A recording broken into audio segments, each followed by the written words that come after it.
CPM-ന്റെ branch സമ്മേളനങ്ങൾ പലയിടത്തും നടന്നുകൊണ്ടിരിക്കുകയാണ്. എൻ്റെ നാട്ടിൽ ഇപ്പോൾ ബ്രാഞ്ച് സമ്മേളനം നടക്കുകയാണ്. രാത്രി വളരെ വൈകും വരെയും സമ്മേളനം നീളുന്നു എന്ന വിവരങ്ങളാണ് പലയിടത്തും കിട്ടുന്നത്. ഇന്നലെ നമ്മുടെ സമ്മേളനങ്ങൾ എങ്ങനെയൊക്കെ കുറെ രാത്രി നീണ്ടുപോയി. അപ്പോൾ ഈ സമ്മേളനങ്ങളിൽ പലയിടത്തു നിന്നും കിട്ടുന്ന നമ്മുടെ ആൾക്കാർ, സുഹൃത്തുക്കളായ CPM സഹാക്കൾ പറയുന്നത് ഈ ചില ആരോപണങ്ങൾ ഉയരുന്നുണ്ട്. മുഖ്യമന്ത്രിക്കെതിരായിട്ട് ശക്തമായ ആരോപണമാണ് ബ്രാഞ്ച് സമ്മേളനങ്ങൾ നടക്കുന്നത്. ഈ മുഖ്യമന്ത്രി ആരെയാണ് പിന്താങ്ങുന്നത്, ആർക്ക് വേണ്ടിയാണ് നിലകൊള്ളുന്നത്?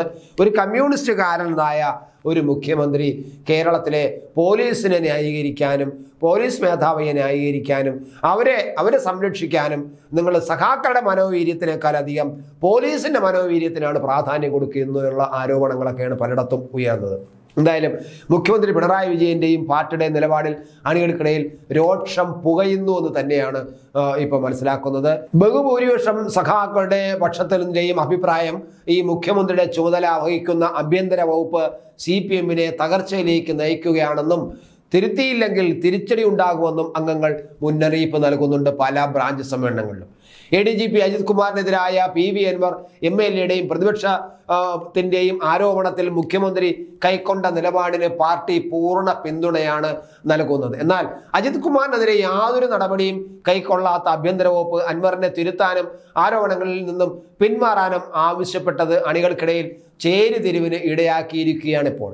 എന്തായാലും ആരോപണങ്ങൾ നിർത്തി മതിയാക്കി പൊയ്ക്കോ എന്ന് പാർട്ടി പറഞ്ഞെങ്കിൽ അതിനകത്ത് പോലും എന്തിനങ്ങനെ പാർട്ടി പറഞ്ഞു, അത് ശരിയാണോ, മുഖ്യമന്ത്രിയെ തിരുത്താൻ എന്തുകൊണ്ട് ധൈര്യം കാണിക്കുന്നില്ല എന്നുള്ള അഭിപ്രായങ്ങളാണ് പല ബ്രാഞ്ചുകളിലും സഖാക്കൾ ചോദിക്കുന്നത്. സോഷ്യൽ മീഡിയയിൽ CPM-നെ പിന്തുണയ്ക്കുന്നവർ മുഖ്യമന്ത്രിയുടെ നിലപാടിൽ രോക്ഷം പ്രകടിപ്പിച്ചിട്ടുണ്ട്. ഈ ബ്രാഞ്ച് സമ്മേളനം മാത്രമല്ല, ഈ സോഷ്യൽ മീഡിയയിലും മുഖ്യമന്ത്രിക്കെതിരായിട്ട് പോസ്റ്റുകൾ വന്നു തുടങ്ങി. RS നേതാവുമായിട്ട് കൂടിക്കാഴ്ച നടത്തിയ പോലീസ് ഉദ്യോഗസ്ഥൻ ദുരൂഹതയാർന്ന തരത്തിലുള്ള നീക്കമാണ് നടത്തിയതെന്നാണ് വ്യക്തമായിട്ടും അദ്ദേഹത്തെ മാറ്റി നിർത്താതെയാണ് അന്വേഷണം നടത്തുന്നത്. RSS-നോട് സന്ധിയില്ലാത്ത പോരാട്ടമെന്ന് പറയുമ്പോഴും ഇത്തരം നിലപാടുകൾ ആർക്ക് വേണ്ടിയാണെന്ന് പാർട്ടി അംഗങ്ങൾ ബ്രാഞ്ച് സമ്മേളനങ്ങളിൽ ഉന്നയിക്കുന്നുണ്ട്. ഞാനത് നേരത്തെയും പറഞ്ഞതാണ്. ആഭ്യന്തര മന്ത്രിസ്ഥാനം മുഖ്യമന്ത്രി ഒഴിയണമെന്ന ആവശ്യവും ശക്തമായിട്ട് പല ബ്രാഞ്ചിലും സഖാക്കൾ ആവശ്യപ്പെടുന്നുണ്ട്. പോലീസുമായി ബന്ധപ്പെട്ട ആരോപണങ്ങളിലെ കടുംപിടുത്തം പാർട്ടിയെയും സർക്കാരിനെയും തുടർച്ചയായി പ്രതിസന്ധിയിലാക്കുന്നതിനാൽ ഇക്കാര്യത്തിൽ CPM സംസ്ഥാന നേതൃത്വത്തിന്റെ ഇടപെടലും അണികൾ ആവശ്യപ്പെടുന്നു. എന്നാൽ അൻവർ ഉയർത്തിയ ആരോപണത്തിൽ CPM-ന്റെ നിലപാട് എത്രമാത്രം ഫലപ്രദമാണ് എന്നത് കണ്ടറിയേണ്ടതാണ്.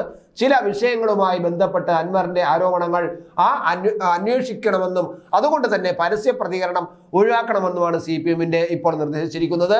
എന്തായാലും പരസ്യമായി പ്രതികരണം നടത്തിയില്ലെങ്കിൽ പോലും അദ്ദേഹം ഈ അൻവർ വ്യക്തമാക്കിയിട്ടുണ്ട്. പക്ഷേ അൻവറിന്റെ ആരോപണങ്ങളും അത് ഏറ്റുപിടിച്ചുള്ള പ്രതിപക്ഷത്തിന്റെ വിമർശനങ്ങളും CPM അണികളിൽ ചാഞ്ചാട്ടം ഉണ്ടാക്കിയിട്ടുണ്ടെന്ന് തന്നെ വേണം കരുതാൻ. കാരണം ബ്രാഞ്ച് സമ്മേളനങ്ങളിൽ വരുന്ന അഭിപ്രായങ്ങളിൽ നിന്നും അതാണ് നമുക്ക് മനസ്സിലാക്കിയെടുക്കാൻ കഴിയുന്നത്. വിഷയത്തിൽ സർക്കാർ കൈക്കൊള്ളുന്ന തീരുമാനങ്ങൾ CPM-നെ സംബന്ധിച്ച് നിർണായകമാകും. പക്ഷേ CPM സർക്കാരിന് എല്ലാം വിട്ടുകൊടുത്തിട്ട് CPM കെട്ടി മിണ്ടാതെ നിൽക്കുന്നത് എന്തിനാണ് എന്ന് മുമ്പ് നിങ്ങൾ ഇങ്ങനെ ആയിരുന്നല്ലോ, പാർട്ടിയും പാർട്ടി സെക്രട്ടറിയും ഭരണത്തെ സദാസമയം നിയന്ത്രിച്ചു കൊണ്ടിരുന്നവരല്ലേ, ഇപ്പോൾ നിങ്ങൾക്ക് എന്തു പറ്റിയെന്ന് പോലും നേതാക്കൾ ബ്രാഞ്ച് സമ്മേളനത്തിൽ ചോദിക്കുന്നു.